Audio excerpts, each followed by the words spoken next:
President Trump has rejected any suggestion that he has lost the election. Instead, he continues to make claims of voter fraud with no evidence, while his campaign pursues more legal challenges to the vote count in several battleground states. Senior White House officials tell CBS News the president will only concede when all legal options are exhausted and when the, quote, final numbers show a Joe Biden victory. Over the weekend, CBS News projected Mr. Biden had secured enough electoral votes to defeat President Trump, making him the 46th president of the United States. CBS News White House correspondent Paula Reid joins us now to talk about this. Paula, some Republicans have made it clear that it is time for the president to concede, including former President George W. Bush, who over the weekend called Joe Biden to congratulate him on his historic election. We've heard from people like Mitt Romney. But what sort of movement or talks are taking place within the White House as pressure mounts for the president to concede? You can continue to pursue those legal options, but I guess a lot of people, as you've pointed out rightly, Paula, throughout your reporting last week and over the weekend, this notion of a president conceding and congratulating his successor is what helps, as John Dickerson called it, to anesthetize the wound that people might feel from the losing side. So sources are telling us that the president will not concede until all of his legal options are exhausted. And that, Vlad, could be a very long road because his lawyers are getting quite creative. They say they will continue to file lawsuits. So far, they have a diversified portfolio of litigation, claiming everything from fraud to not getting access to vote counts. In Pennsylvania, they did have some success at getting poll watchers a few feet closer to the ballot counts. But for the most part, judges have dismissed the lawsuits that they've reviewed, saying that they're just not supported by any significant evidence. So President Trump has pretty much remained out of sight, but still quite vocal on social media, where he continues to fight the election results with unsubstantiated claims. White House advisors have warned the president that, his chances are pretty slim when it comes to a legal fight. So what sort of movement are you seeing within the White House as pressure mounts for the president to, accept the vote count as much of the country has already? This is a very litigious president. He was that way before he came to office. He's been that way since he's been in the White House. And bear with me, Anne-Marie, we believe we're getting a new sprinkler system here on the White House North Lawn, so I'm competing with some construction equipment.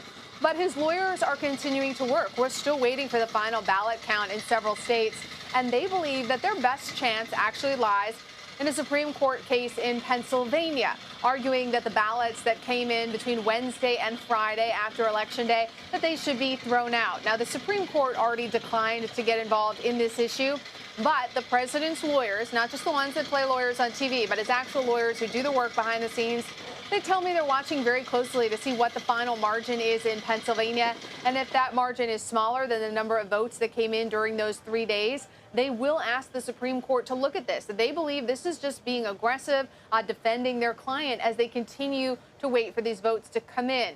But ultimately, it does not look like there is actually a path for the president to litigate his way to 270 electoral votes, even in the off chance that he was able to change the outcome in Pennsylvania.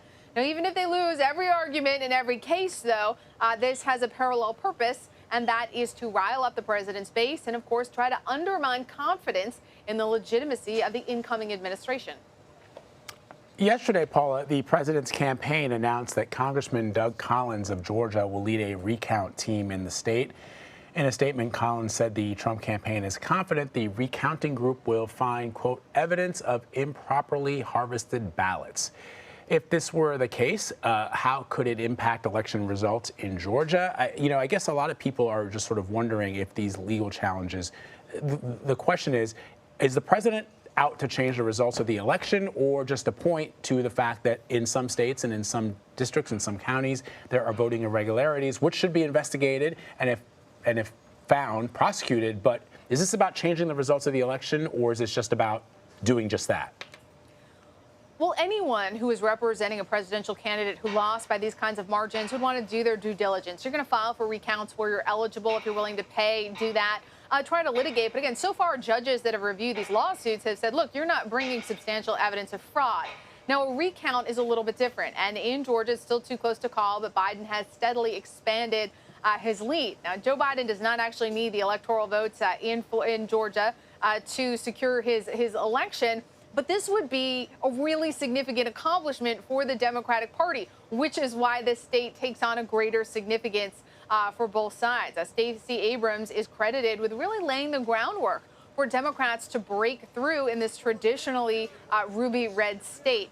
So that's why this recount really is important to both campaigns.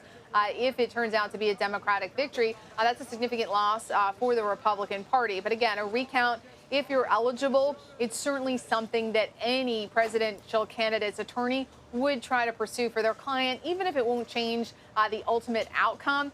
Here in particular, there's a lot of bragging rights and a lot of political significance to the state of Georgia.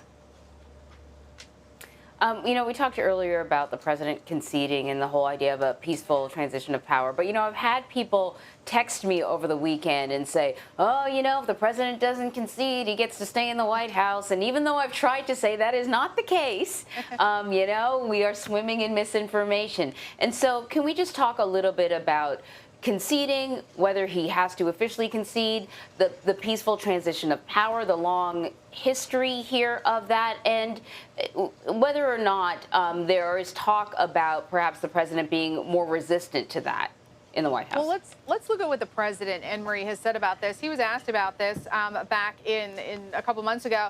He was asked, will you commit to a peaceful transition of power? And his answer was, quote, we'll have to see what happens. Something they say a lot around the Trump White House. Clearly, he's not happy with the outcome. There's a lot of litigation. Senate Majority Leader Mitch McConnell said, of course, he insisted there will be a peaceful transition of power. This is a tradition that goes back, of course, to 1792. Now, another interesting perspective came from the president's former chief of staff, Mick Mulvaney. He said that he saw the president in a lot of moments where even he thought maybe the president would want to be a showman instead of a statesman. And he said, in fact, he believes that the president does know the difference, that he will ultimately do what is right and what is expected of him.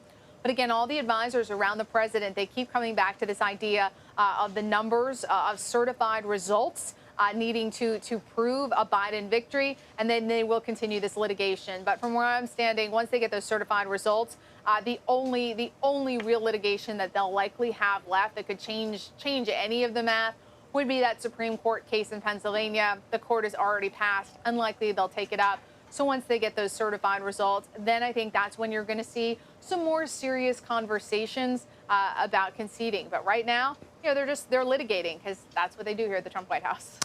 Paula, finally, let me ask you about some of the congratulatory messages we've seen from world leaders.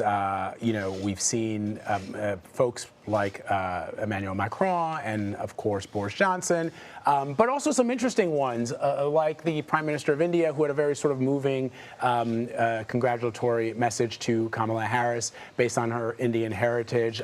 The Prime Minister of Jamaica sent a really cool message. And I even noted Nicola Sturgeon, who's the First Minister in Scotland. She's the first woman First Minister of Scotland, also sending sort of a really cool message to Kamala Harris. But you haven't heard from Vladimir Putin yet. I wonder what you're hearing. Does the president care or does he not care? And what is the fact that Putin is saying that he's not going to send any message until these legal challenges are done? What kind of reaction are you hearing from folks around the White House about this?